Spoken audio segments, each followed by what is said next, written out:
జై శ్రీరామ్. అందరికీ నమస్కారం. వెల్కమ్ టు న్యూస్ అఖండ. నేను మీ కస్తూరి శ్రీధర్. మిత్రులారా, సాధారణంగా ప్రపంచంలో ఏ దేశానికైనా సరే ఒక ఆర్మీ అనేది ఉంటుంది. ఇప్పుడు మన దేశానికి ఇండియన్ ఆర్మీ ఉండదు, అలాగే ఒక్కో దేశానికి ఒక ఆర్మీ అనేది ఉంటుంది. కానీ పాకిస్తాన్ విషయంలో మాత్రం కథ అంతా కూడా పూర్తిగా డిఫరెంట్గా ఉంటుంది. అక్కడ ఆ దేశానికి ఆర్మీ ఉండదా లేదా ఆర్మీకి ఒక దేశం ఉందా అనే అనుమానం వచ్చే విధంగా పాకిస్తాన్లో వ్యవస్థ అంతా కూడా నడుస్తూ ఉంటుంది. ఎందుకంటే పాకిస్తాన్లో చిన్న చిన్న వస్తువుల నుంచి పెద్ద పెద్ద ఆయుధాల వరకు, అలాగే సాధారణ వ్యాపారాల నుంచి భారీ కంపెనీల వరకు చాలా రంగాల్లో పాకిస్తాన్ ఆర్మీ ప్రభావం అయితే ఉంటుంది. ఈ విషయం బహుశా చాలా మందికి తెలియకపోవచ్చు. పాకిస్తాన్ లో ఉండేటటువంటి వ్యాపారాల్లో, అలాగే ఉత్పత్తుల తయారీలో పెద్ద వాటా పాకిస్తాన్ ఆర్మీకి సంబంధించిన సంస్థలదే. పాకిస్తాన్ సైన్యం కేవలం దేశ రక్షణకే పరిమితం కాల ఒక పెద్ద వ్యాపార వ్యవస్థను, ఒక పెద్ద వ్యవసాయ వ్యవస్థను కూడా నడుపుతారు. ప్రపంచంలో ఏ దేశ సైన్యానికి లేనంత ఆర్థిక బలం ఈ పాకిస్తాన్ ఆర్మీకి ఉండదని చెప్పేసి చాలా మంది అయితే చెబుతా ఉంటారు.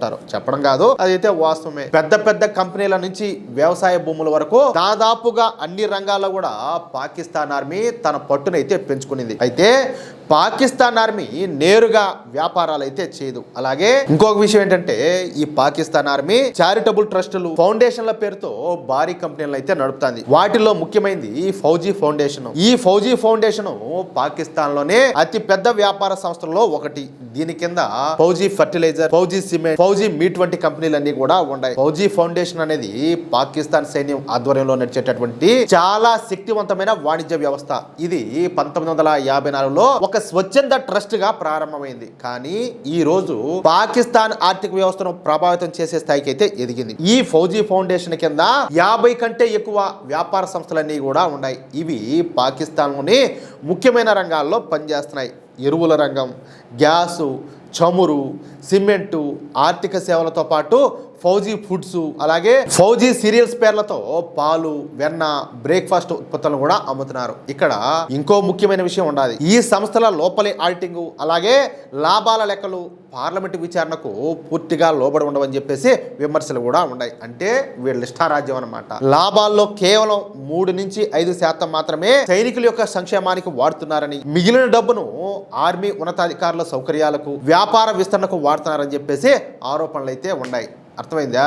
డబ్బులేమో వస్తుంది వీళ్ళ కోసం. అంటే సైన్యం ఎవరైతే ఉన్నారో ఆ సైన్యం కోసం వాడేది కేవలం 3 నుంచి 5% మాత్రమే. ఇక మిగిలిన 90%, 97% ఉంటది కదా, అదంతా కూడా వీళ్ళ విలాసాల కోసము, అదే విధంగా ఈ వ్యాపారాన్ని అంతా కూడా ఇంకా పెంచడం కోసం, దానికోసం వాడతారంట. ఇక ఆర్మీ వెల్ఫేర్ ట్రస్ట్ కూడా ఈ పాకిస్తాన్ ఆర్మీకి సంబంధించినటువంటి మరొక పెద్ద వ్యవస్థ. ఈ సంస్థ ద్వారా banking, insurance, aviation, real estate, అలాగే లూబ్రికెంట్స్ వంటి వ్యాపారాలను ఈ పాకిస్తాన్ ఆర్మీకి సంబంధించిన అధికారులు అయితే నిర్వహిస్తున్నారు. చూడండి. అలాగే షాహీన్ ఫౌండేషన్, బహ్రియా ఫౌండేషన్ పేర్లతో పాకిస్తాన్ ఎయిర్ ఫోర్స్, నేవీ కూడా తమ వ్యాపార సంస్థలను అయితే నడుపుతున్నాయి. ఈ సంస్థలు కార్గో, ట్రావెల్ ఏజెన్సీలు, సముద్ర రవాణా సేవల వంటి రంగాల్లో పనిచేస్తున్నాయి. అంతేకాదు పాకిస్తాన్ లోని రియల్ ఎస్టేట్ రంగంలో కూడా ఈ ఆర్మీ ప్రభావం చాలా ఎక్కువగా ఉంటుంది. ఇది ఎంతకో కాదులే, దేశాన్ని కాపాడే ఆర్మీనా లేకపోతే వ్యాపారం చేసేటటువంటి వ్యాపార సంస్థలు నాకైతే అర్థం కావడంలే. పాకిస్తాన్ ఆర్మీకి దేశవ్యాప్తంగా లక్షల ఎకరాల విలువైనటువంటి వ్యవసాయ భూములన్నీ కూడా ఉన్నాయని చెప్పేసి చెప్తా ఉంటారు. చెప్పడం కాదు, అది కూడా వాస్తవమే. బ్రిటిష్ కాలంలో గుర్రాల పెంపకం కేంద్రాలుగా ఉపయోగించేటువంటి భూములు తర్వాత భారీ డైరీ ఫారాలు, గోధుమలు, అలాగే వరి పండించేటటువంటి వ్యవసాయ భూములుగా మార్చేశారు. పాకిస్తాన్లో ఆర్మీ చేసేటటువంటి ఈ వ్యాపార వ్యవస్థను స్థానికంగా మిలిటరీ బిజినెస్ అని లేదా మిల్బస్ అని చెప్పేసి పిలుస్తూ ఉంటారు. పాకిస్తాన్ ఆర్థిక వ్యవస్థలో దాదాపు ప్రతి రంగంలో కూడా సైన్యం యొక్క జోక్యం ఉండదని చెప్పేసి విమర్శలన్నీ కూడా వస్తూ ఉంటాయి. ఆర్మీ మాత్రం ఇవన్నీ కూడా రిటైర్డ్ సైనికుల సంక్షేమం కోసమేనని చెప్పేసి చెప్తా ఉంటది. కానీ వాస్తవంగా చూస్తే ఈ వ్యవస్థల వల్ల ప్రైవేట్ వ్యాపారాలకు సరైనటువంటి పోటీ లేకుండా పోతుందని చెప్పేసి విమర్శకులంతా కూడా అంటున్నారు. ఈ విషయాలన్నీ కూడా నేను చెప్తా ఉండేటి కాదు, సింగపూర్ మాజీ రాయబారి అయినటువంటి బిల్హరి కౌసికన్ ఈ విషయాలంతా కూడా బయటపెట్టాడు. ఒక ప్రపంచ స్థాయి సదస్సులో ఒక పాకిస్తానీ జర్నలిస్ట్ అనేటువంటి ప్రశ్నకు సమాధానంగా ఆయన ఈ వ్యాఖ్యలన్నీ కూడా చేశారు. పాకిస్తాన్ సమస్యలన్నీ కూడా ఆ దేశం తానే తెచ్చుకున్నవేనని చెప్పేసి ఆయన చాలా క్లియర్ గా చెప్పినారు. పొరుగు దేశాలపైన నిందలు వేయడం కేవలం ఒక నెపం మాత్రమేనని, పాకిస్తాన్ సంక్షోభానికి కారణం భారత్ కాదని, అక్కడ సైన్యమేనని చెప్పేసి ఆయన అయితే తేల్చి చెప్పినారు. అంతేకాదు ఇటీవల కాలంలో అమెరికాకు అలాగే ఇరాన్ కు మధ్య జరిగినటువంటి ఈ ఉద్రిక్తతలను తగ్గించే విషయంలో పాకిస్తాన్ మధ్యవర్తిత్వం చేసి దౌత్యపరంగా కొన్ని ప్రశంసలు అయితే దక్కించుకునేది. కానీ ఇలాంటి చిన్న చిన్న దౌత్య విజయాలు ఆ దేశం లోపల ఉన్నటువంటి అసలు సమస్యలను మార్చలేవని చెప్పేసి ఈ బిల్హరి కౌశికన్ అయితే చెప్పినారు. ఈ పాకిస్తాను ఇరాన్ యుద్ధాన్ని దౌత్యపరమైనటువంటి అవకాశంగా బాగానే వాడుకునేది, కానీ అది అక్కడి ప్రజల ఆకలి తీర్చదని చెప్పేసి ఆయన అయితే గట్టిగా చెప్పినారు. అంటే బయట ప్రపంచానికి పాకిస్తాన్ ఏదో పెద్ద దౌత్య విజయం సాధించినట్టు చూపించుకున్నా సరే దేశం లోపల ప్రజల సమస్యలు మాత్రం అలాగే ఉన్నాయంట. పాకిస్తాన్ దుస్థితికి భారత్ కారణం కాదని, ఆఫ్ఘనిస్తాన్ సరిహద్దు వివాదాలు కూడా అసలు కారణం కాదని చెప్పేసి ఆయన అయితే చెప్పినారు. పాకిస్తాన్ ఏర్పడినప్పటి నుంచే పాలనలో విఫలమైందని, పాకిస్తాన్ రాజకీయ నాయకులు కేవలం టైం పాస్ చేస్తున్నారని, వాళ్లకు దేశ ప్రయోజనాలపైన సరైనటువంటి స్పష్టత లేదని చెప్పేసి ఆయన అయితే మండిపడినారు. పాకిస్తాన్ సైన్యం అక్కడ ప్రజాస్వామ్యాన్ని, ఆర్థిక వ్యవస్థను తన చేతుల్లో పెట్టుకుని ఆ దేశాన్ని నెమ్మదిగా పతనం వైపు నెడతానని చెప్పేసి ఆయన అయితే స్పష్టం చేశారు. అదే పాకిస్తాన్ కు పెద్ద సమస్య అని చెప్పేసి ఆయన తేల్చి చెప్పినారు. పాకిస్తాన్ రాజకీయాల్లోనూ అలాగే పరిపాలనలో మిలిటరీ జోక్యం అనేది ఆ దేశాన్ని ఎన్నో దశాబ్దాలుగా వేధిస్తున్నటువంటి పెద్ద సమస్య అని, పాకిస్తాన్ సైన్యం కేవలం సరిహద్దులను కాపాడడానికే పరిమితం కాలేదని, దేశ సార్వభౌమాధికారాన్ని, ఆర్థిక వ్యవస్థను కూడా తన గుప్పిట్లో పెట్టుకుందని, అలాగే పాకిస్తాన్ లో ప్రజాస్వామ్యబద్ధంగా ఎన్నికటువంటి ప్రభుత్వం ఉన్నట్టే కనిపిస్తుంది,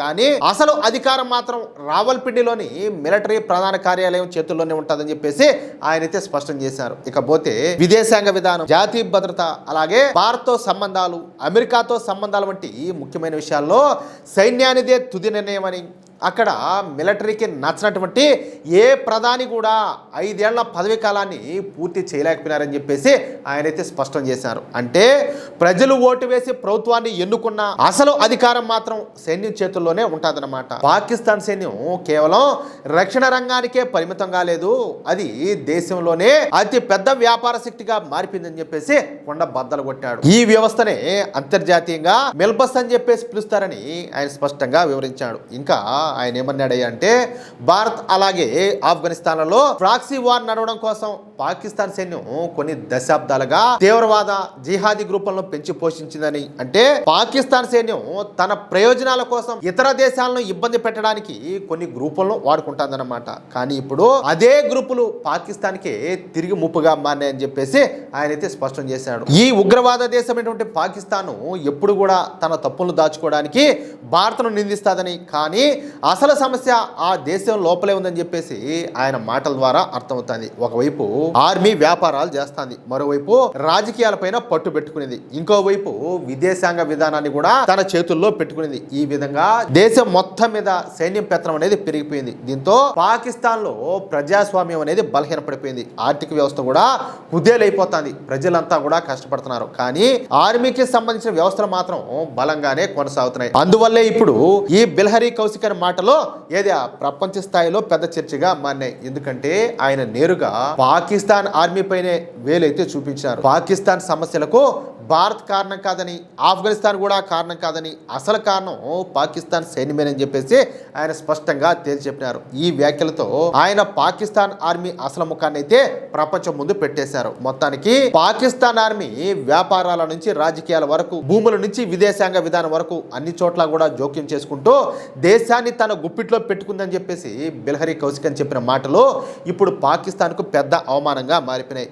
దీంతో సింగపూర్ మాజీ రాయబారి బిల్హరి కౌశికన్ పాకిస్తాన్ ఆర్మీ పరువును చెప్పాలంటే అరేబియా సముద్రంలో కలిపేశారనే చెప్పాలా. అది విషయం. అయితే మిత్రులారా, ఈ న్యూస్ కనుక మీకు నచ్చినట్లయితే ఖచ్చితంగా ఈ వీడియో లైక్ చేసి మీ మిత్రులకు అందరికి కూడా షేర్ చేయండి. అలాగే ఈ బిల్హరి కౌశికన్ వ్యాఖ్యలతో మీరు ఏకీభవిస్తున్నట్లయితే ఈ వీడియో పైన మీ అభిప్రాయం ఏంటో ఖచ్చితంగా కామెంట్ రూపంలో తెలియజేయండి. అలాగే ఇంతవరకు మీరు కనుక మన ఛానల్ను సబ్స్క్రైబ్ చేసుకున్నట్లయితే ప్రతి ఒక్కరు కూడా మన ఛానల్ను సబ్స్క్రైబ్ చేసుకోండి, సపోర్ట్ చేయండి ప్లీజ్. జై శ్రీరామ్, జై హింద్, భారత్ మాతాకి జై.